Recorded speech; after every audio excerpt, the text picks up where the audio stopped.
service team, home group team. And why can't women be elders in the LCMS? I love how just starting these conversations mid-conversation about something else. I wrote that article about female pastors. Yeah, I feel like we're probably going to cover a myriad of different things. So I think that wasn't that difficult of a thing to figure out or write about, but this is different. This is how far do you let the pendulum swing? Right. Well, and it's where, what are the marks on the pendulum? Uh-huh. Because we know there are prophetesses, which is really hard. Deaconesses? Plural deaconesses. How do you... Yeah. Deaconesses? Deaconess is. Deaconess, yeah. That's good enough. So, what are the texts that will say women can't be an elder in the LCMS? So we're going to go to Paul's second letter to Timothy. All right. Well, I'm looking at the CTCR document because that gives me all the... Okay. So the CTCR document says... What does that stand for again? Commission on Theological... CT. Church Relations. Yeah, something. Yeah, CTCR. Commission on Theological Church Relations. Oh, I'm not on... Why is... All right, I have to be on Wi-Fi. I think I have to be on Wi-Fi. So in the scriptures, Paul says he does not allow a woman to have authority over a man. Mm-hmm. This is problematic for Lutherans and all Christians in general because moms should have authority over their kids. So then we say kids aren't men. At what age did they become men's? Why am I struggling here? Why is my internet not working? And then, so for background, in the LCMS, one of the big things that we've always been about are schools. Oh yeah. So you've got 7th grade women teachers. Can they be an authority over 7th grade male students? Are they men? 8th grade, are they men? Why is this not working? So it used to be once upon a time, most LCMS grade school teachers were men. And I mean most, like 99%. And now it is 99% are women. Yes. Occasionally you'll find a dude who's a junior high or elementary age teacher. So recognizing this problem, the LCMS then started to say, well, it's only in things of theology. So it isn't a matter of can a woman have authority over a 14-year-old. That shouldn't be the question. In terms of math, yes. Who cares, right? 2 + 2 is 4. But we have scripture that shows women evangelizing men, teaching men. We sure do. Priscilla and Aquila is a good example. Priscilla and Aquila are the number one examples of this. Because she was better at it. Probably Timothy's mom. Yep. And also we have what's another important part of that text and story, I think, is she does it in private. Mm-hmm. Not in the public thing. She goes, hey, was it Apollos? Mm-hmm. Dude, hey, there's this guy named Jesus. You've never heard of him, but more important than John the Baptist. And we've got to get you baptized. Yeah, in a hurry. But she's the one who does that. So, man, some churches don't even have elders.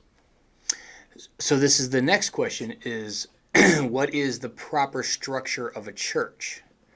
And does the Bible command that we have a certain structure with presbyteros, bishops, elders, because the LCMS doesn't have pastors, all of those, and pastors, teachers, evangelists.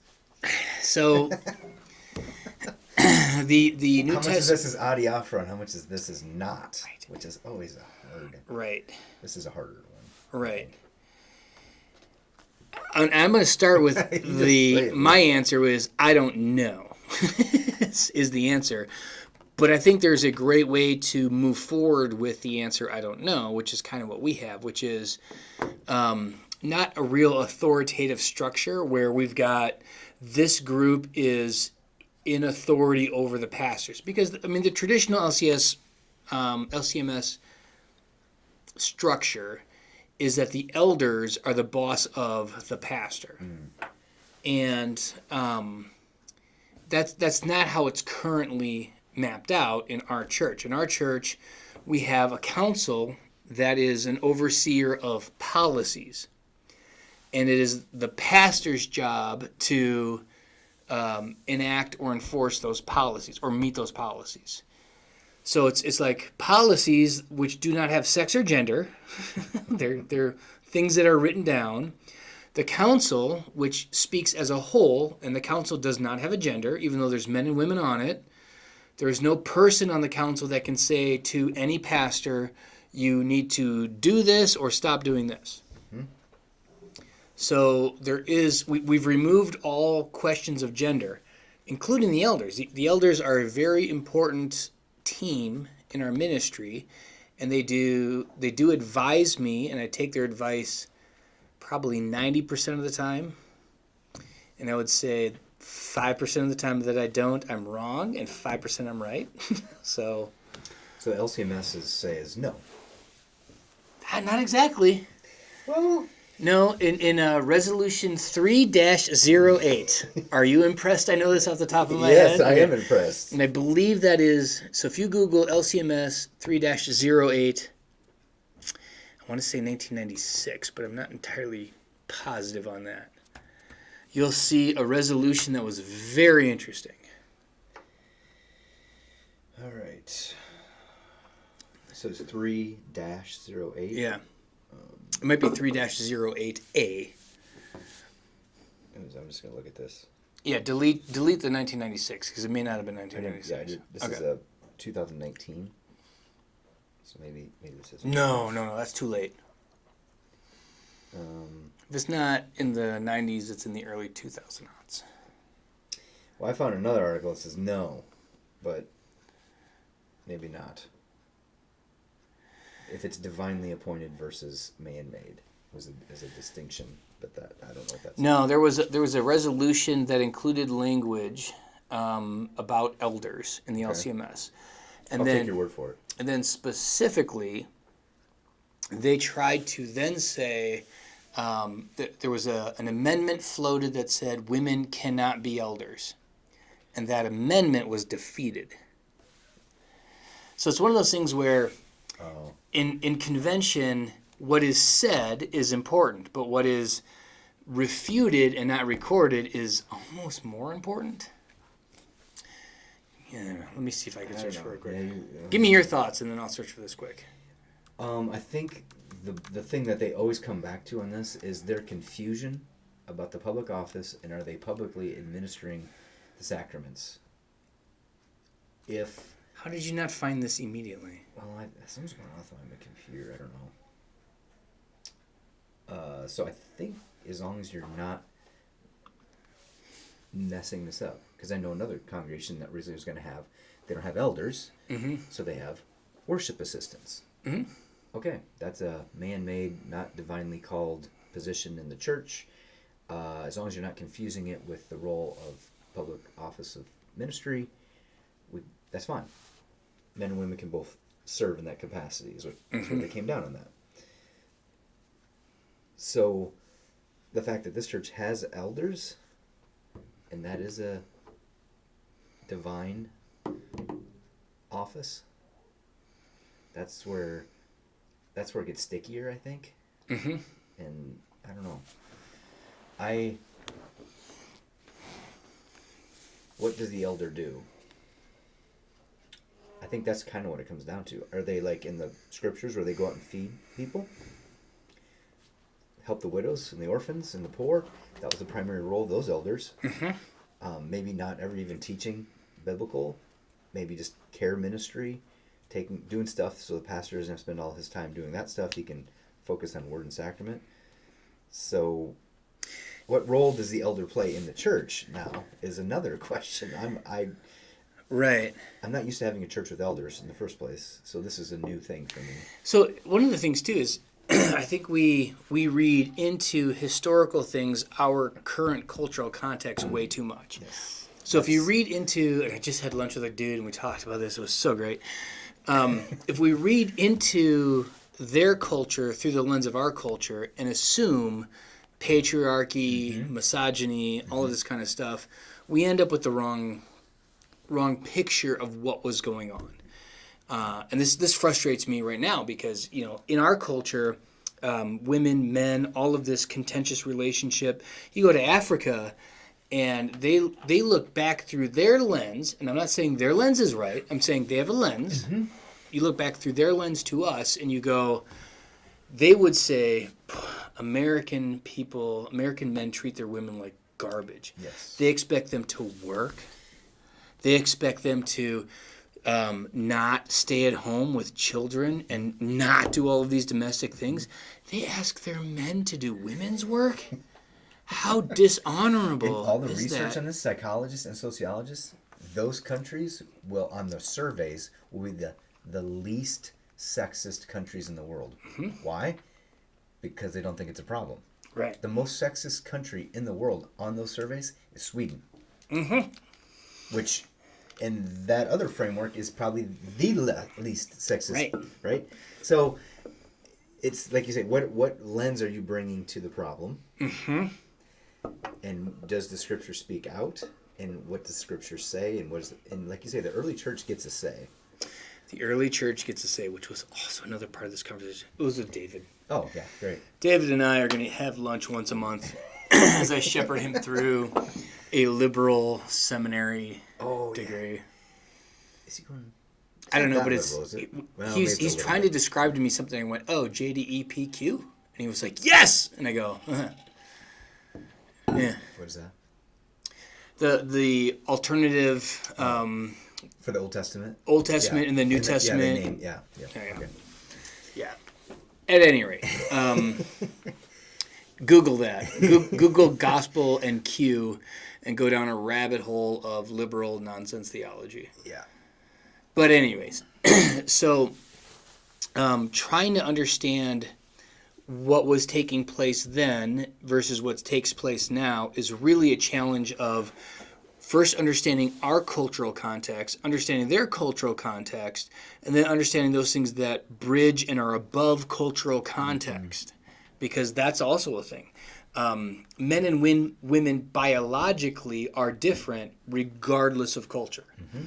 So the culture does not dictate whether I have exterior plumbing or interior plumbing, right? I have that or I do not have that. So it's beyond. Yeah, culture. Yeah. The levels of testosterone in my body. Culture does not dictate. Whether I grow facial hair naturally or not, culture does not dictate. Mm-hmm. These things are above and beyond culture. But back to what does the scripture say? Women in authority over men. The question of whether that is a cultural construct or if that is a biological imperative. Mm-hmm. Imperative. You and your imperatives lately. Dr. Meltz's PhD in imperatives. Dan knows more about the imperative in Greek than he every other. ever wanted to know. It's just another mood. So, that was fun last night. Like the whole conversation. We had our home group last night. What is an imperative, Dan? It's usually a command. Yeah, like take a drink. Go make disciples. Go, yeah. And then there's policy ones, and there's specific ones. And he found out there's a pretty good rhyme or reason between the two, which he could not convince a lot of people still to this day, which is very interesting. You can tell he's still frustrated that there's some theologians, Greek freaks like him, that are like, maybe. It's like, no, I mapped every one of them, and 73% of them are this way, and the ones are this way, and this system works. I'm just saying, the evidence told me this. So he's an inductive method of coming up with a theory. And he's like, they still want to deal with it. Right. Which frustrates him. But Which, yeah. imperatives. So this is making me question a lot of things right now, like the Lord's Prayer, right? And then what's interesting is when you address God, it's always an aorist. It's not personal because you don't want to make him angry. Unless you're in desperation like Jesus in the Garden of Gethsemane or Job.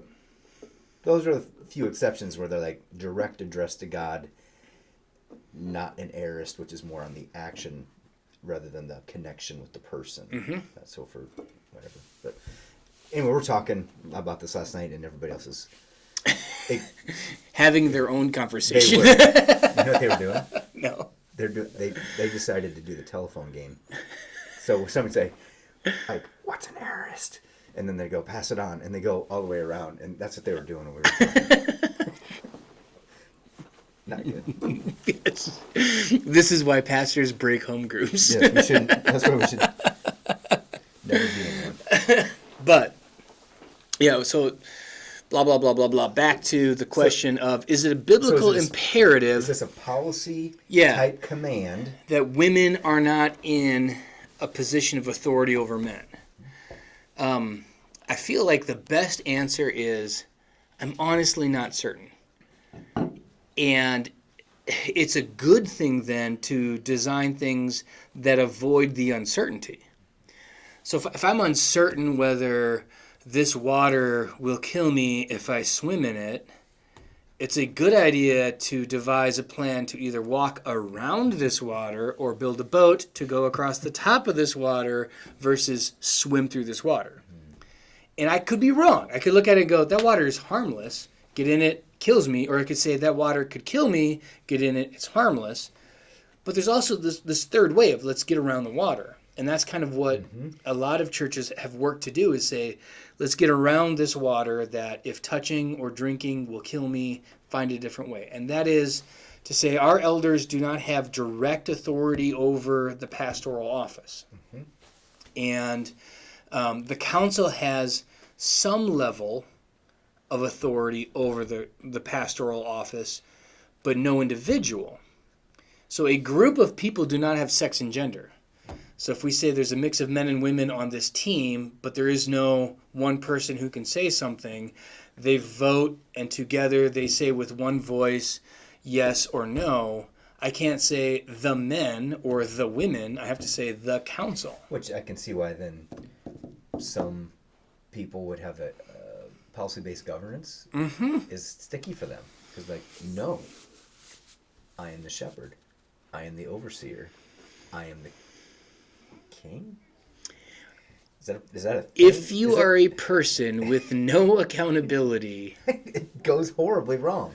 This is not biblical. So the last churches I've been in for the last 20-some years are policy-based. And there's very good reasons why that's in place. Like it spreads out the ability for some one person to blow everything up, including the pastor. Yeah, I am the ultimate authority. God is the ultimate authority, but since I talk to him personally every day, I am the Confession and authority. Absolution yesterday, I said, no, the people have been given the office. This church has been given the office of the keys. They can do this individually, private confession, absolution, anybody can do that. But the public office has been bestowed to this office, and we are the people in that office, which means it comes from the people.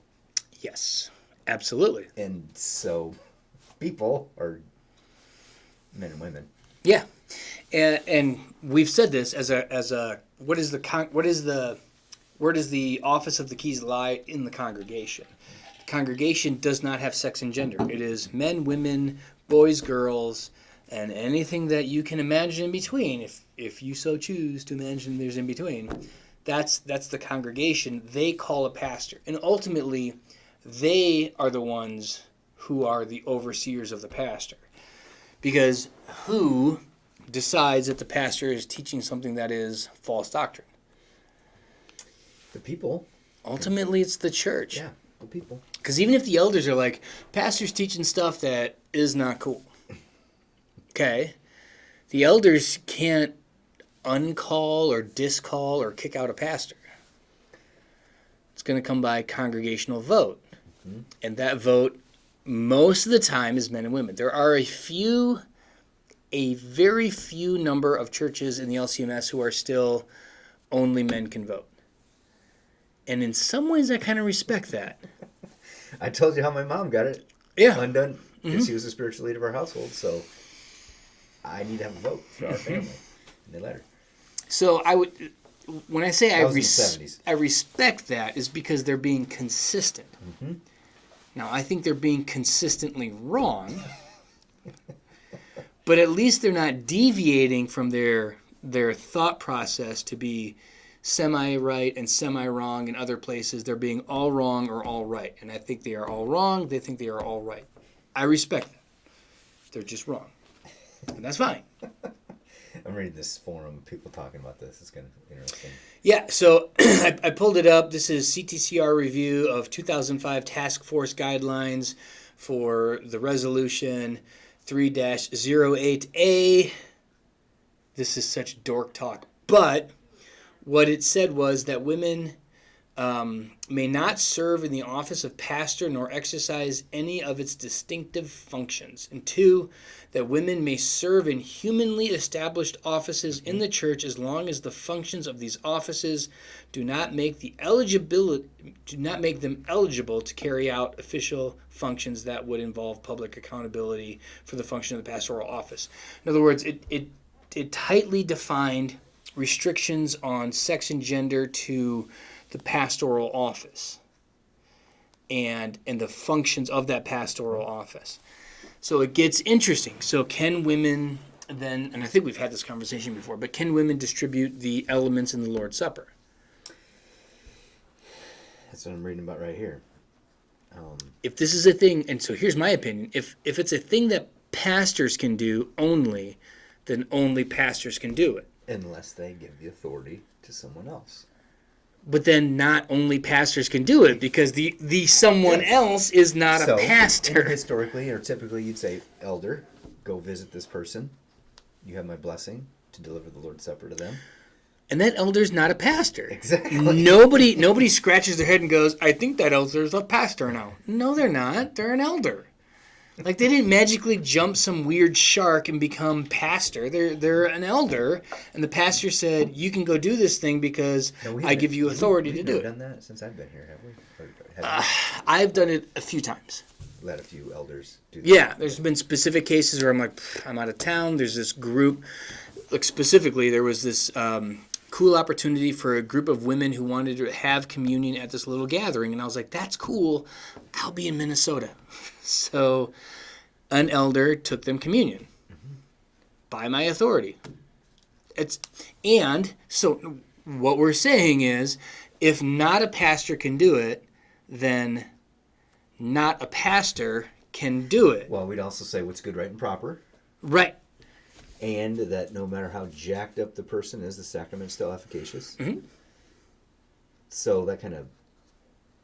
It covers the whoopsies. Yes. Like, if I'm wrong, and I could be wrong, like, I'm not saying I'm always right about everything. It's still the Lord's Supper. I'm kind of saying I'm always right about everything. But yeah, there is this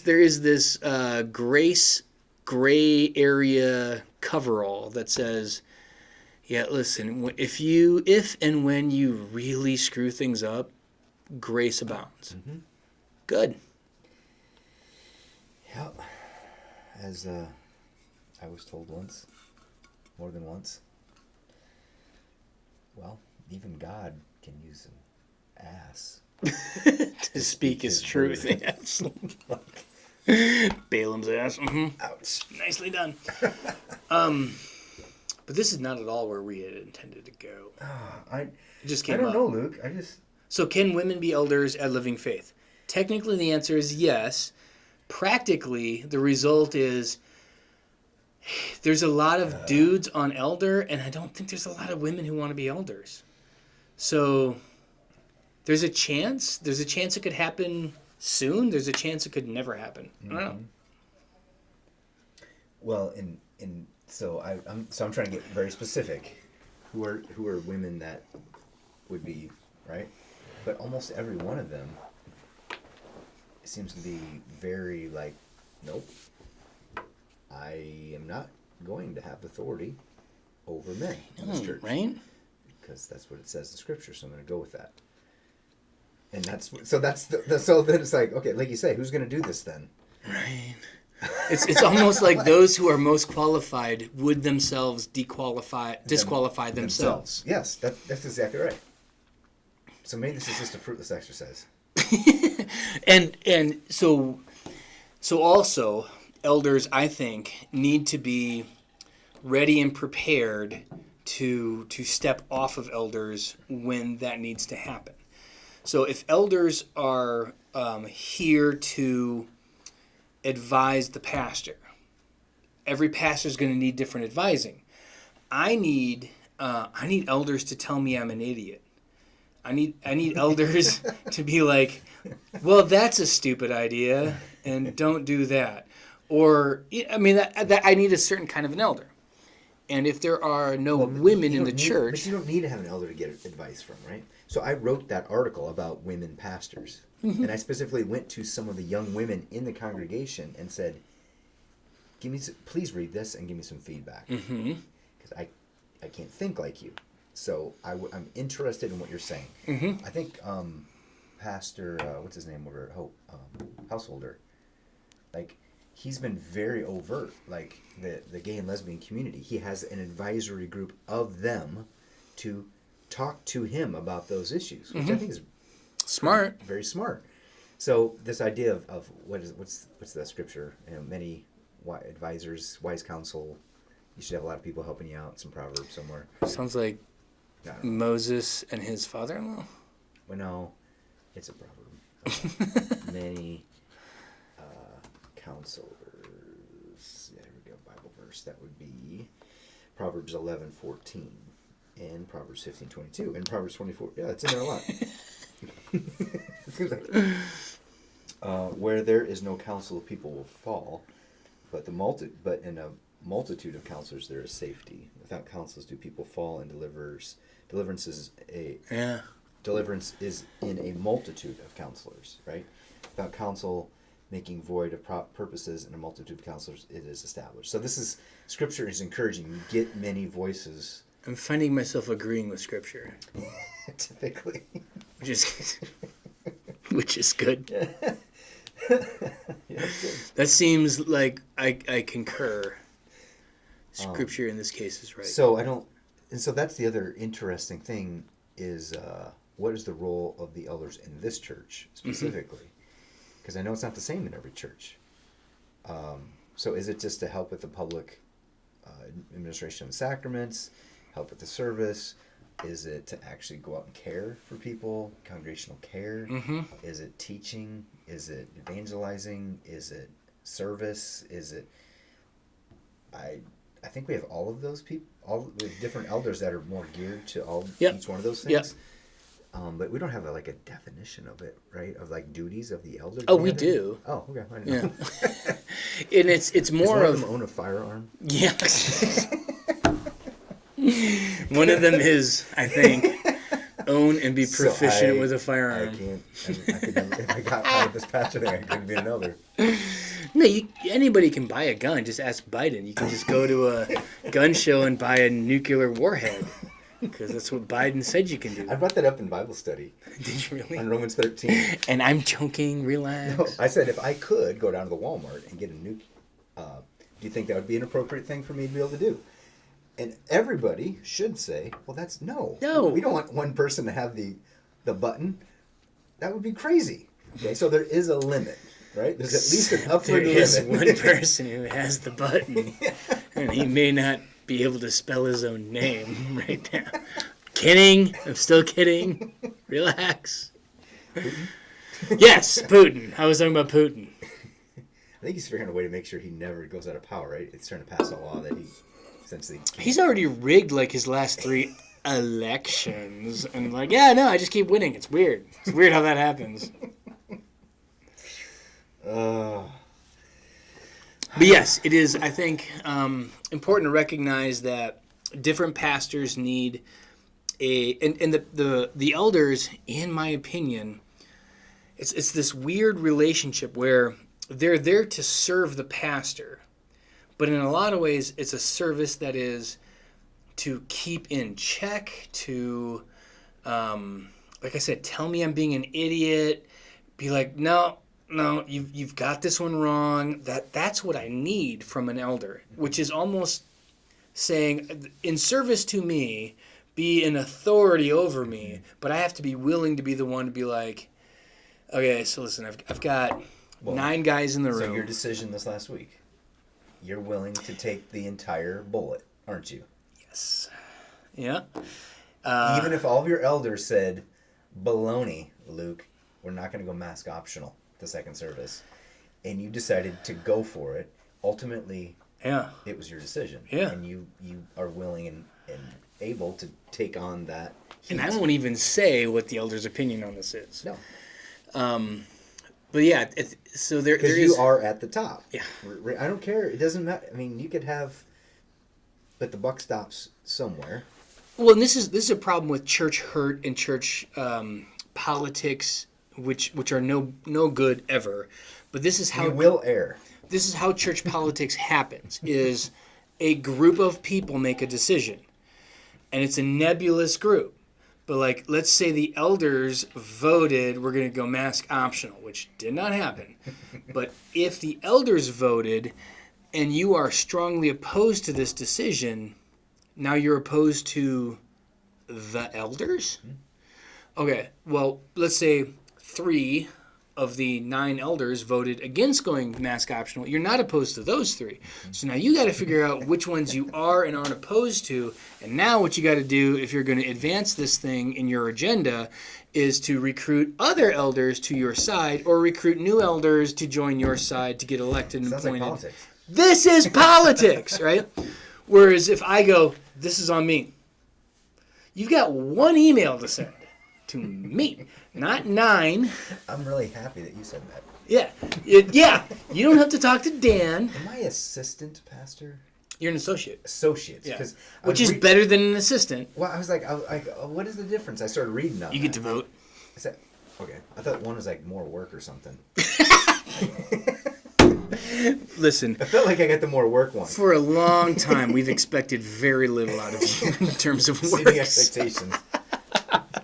We set the bar low. And I'm clearing it every time. And we're glad you're barely clearing it. We kid because we love. All right. That's the way to. But yes, the what was I talking about? Oh, that you're the buck stopper. Yeah. And you took it on yourself. So this is the problem with church hurt. When people talk about church hurt, they're like, that church XYZ. Well, not if there's more than 10 people, that's not that entire church. It is you have a problem with a person or a group of people, and most likely it's a group of people, but you don't know how to be mad at a group of people that you don't know. But if you know me, if you're like, I can identify that's the guy I'm pissed off at, and I can have a conversation with that guy, Matthew 18 approach. then we can figure this out. So in reality, I've taken 1,000 conversations with elders and council and members and come to a specific conclusion, and I'm going to wear that thing. Mm-hmm.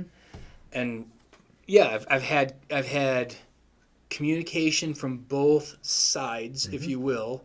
Yes masks, no masks, and then everything in between, which is sometimes masks. Yeah. All of that. And I was having those conversations. We did. So you I'm going to be talking. I asked you to do the research. Well, yeah, and you asked the staff to all ask people, what are they thinking on this? And I'm getting a multitude of answers.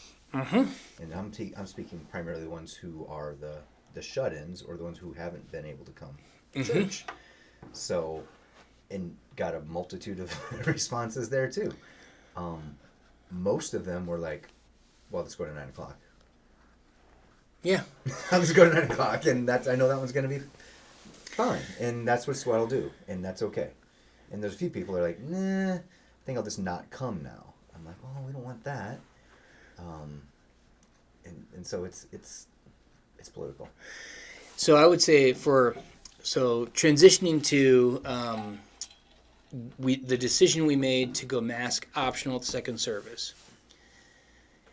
There is most definitely a right answer. And there's also most definitely no way for us to know what that is. You're going to offend someone. Yeah. You're going to err. And this is when I would explain to some people, I'm like, you know what, we are going to err. Which side will we err on? I would say typically we've been erring on the side of caution throughout this entire thing in this particular issue. Maybe that could also be with women elders. I think we've been erring on the side of caution. True story. For a long time. And probably for good reason. Probably. Maybe not. So there's no perfect, is it polity? Is that what it's called? There's no perfect polity. No perfect polity, and there's no way to know exactly what the right answer is. So this is where the lovely concept of grace starts to come in, and we say, okay, so let's just treat others with grace. So there are some people who are convinced that masks are doing a tremendous amount of good. And there are people who say that masks are doing zero good at all and are just an annoyance. How do we extend grace? Well, there's more than one way to extend grace. One way to extend grace is for this group of people to say, I'll wear a mask because it ain't that hard. I'll just put it on my face. For an hour. And God bless you. And that's an extension of grace. On this side, it could be to say, I'll go to church an hour and a half early. And so you can have your no mask. That is an extension of grace. There's more than one ways to be graceful. And so I'm coming back to the discipleship wheel on this. Where are you at? Right. Are you a noob? Are you an infant who's just whining and crying all the time? Are you a child who's still really selfish? Or are you becoming a young adult and realizing there's someone besides yourself? Or are you a spiritual parent who's like, I'm willing to sacrifice everything for the benefit of especially the unbeliever or the weaker brother and sister. There's lots of examples like somebody took my seat in church. I'm like, I wonder where that in the wheel. It's like, oh, I had to park a long ways away. I wonder where that in the wheel. So I think this issue is another one that I keep coming back to that a little bit on. I'm like, oh, they're really good. And that's why I don't think it's been that big of a deal, because there's a lot of mature Christians here. Correct. So it's like, this kind of takes care of itself. It does. It does. The more mature you are, and I think this is a pastoral thought, is that the best place to be as a pastor is weirdly, oddly, almost inconveniently torn between and in the middle. For example, I'm relatively young. You're middle-aged. I'm middle-aged. I'm pretty darn healthy. So I'm under the threshold of age, and then I'm relatively healthy in that. At the end of the day, I would drink a gallon of spit from somebody who just tested positive COVID, and I'd be like, cool. I'm going to make it. I'm going to make it. I'm going to be fine. My wife is vaccinated. My kids are young. Like, I am good to go. I'm vaccinated, by the way. So, like, I need... You wouldn't go, Lord, take this cup for me? No, I'd be like, Lord, let's do shots. Shots of... That's gross. Right. Right. My point is, it's not a matter of fear for me to wear a mask. I wear a mask more than most people do because it doesn't bother me. Like, I do not care. This is the most comfortable mask on the planet. And partially that's probably because I'm in good enough shape that, like, a little bit of restriction on breathing is not going to bother me. So, like, all the things line up for me going, I wouldn't wear a mask ever, or I will always wear a mask because I can, and I don't have a dog in this fight.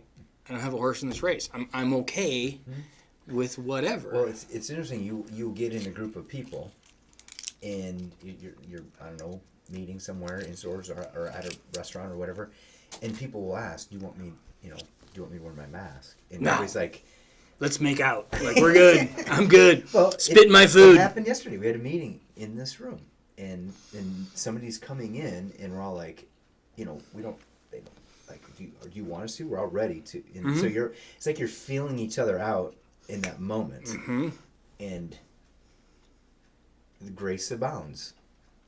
Imagine if you walked into a room and there was meat on this table that had been sacrificed to idols, but now it was available to purchase to eat.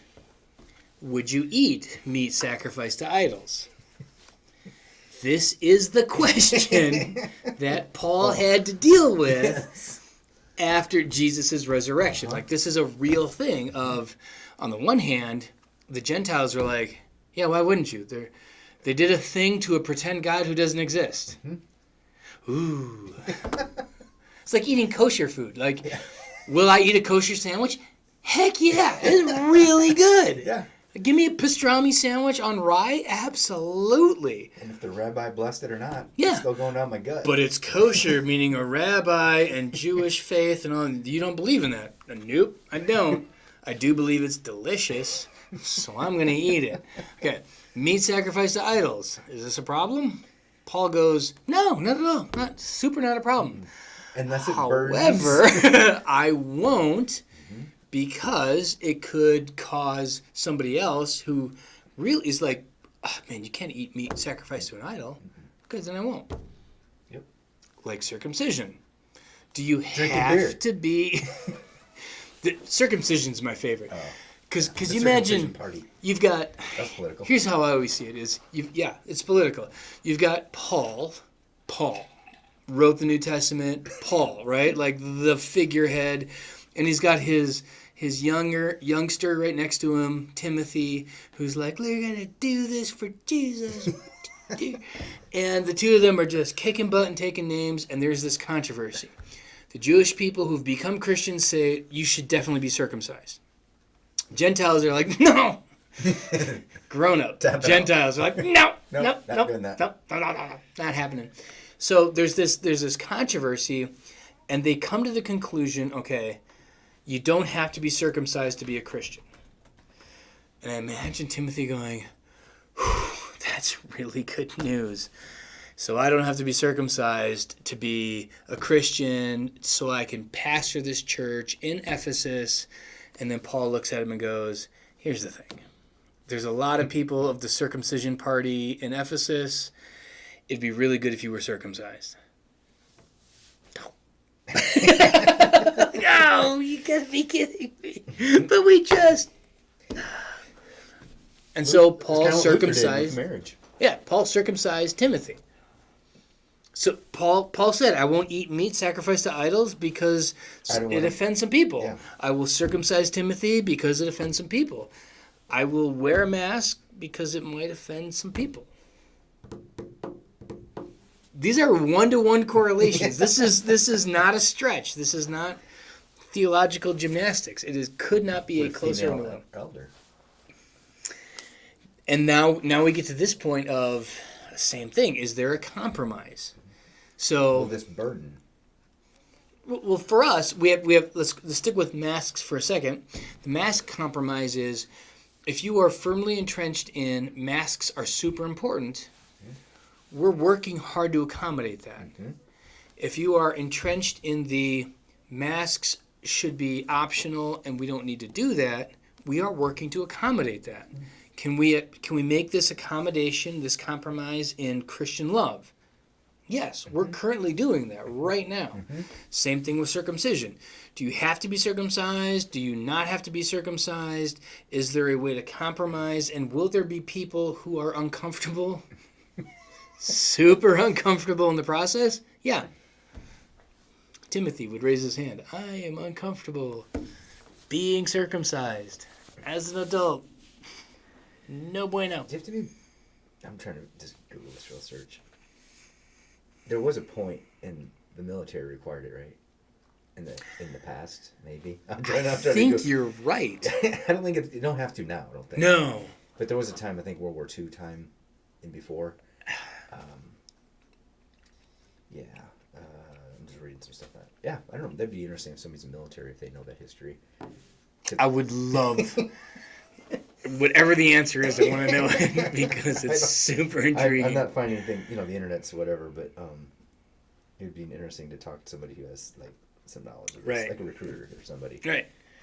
So for women elders in our church, is there a compromise? I think the answer is yes, which is the elders are not in a position of authority specifically, where the elders could hold a meeting and say Luke is no longer the pastor or Dan is no longer a pastor at Living Faith. That's not what we have. Mm-hmm. So there is not an issue of a woman being on the elder team because they're not in specific authority over me. And they speak as one voice. If we ever came to if we were to hold a vote over masks, yes or no, and the group voted, and I chose to follow that vote, it would still be a group. Mm-hmm. It wouldn't be 3 women and 5 men. It would be the elders decided this thing. Still not going to have any, are we? I think we might. I think we might in the next 12 months. Do you know else in this congregation that does? Yeah, I know a couple. All right. This is not here, I don't think. In Des Moines. Not in Iowa West. Oh, okay, in our district. We'd be first in our district. Luke, you don't have to. Need to be first in something. Be wrong. In most things, yeah. First to be wrong. First to be wrong. You're done. All right, that seems like a good breaking point. See you guys next week.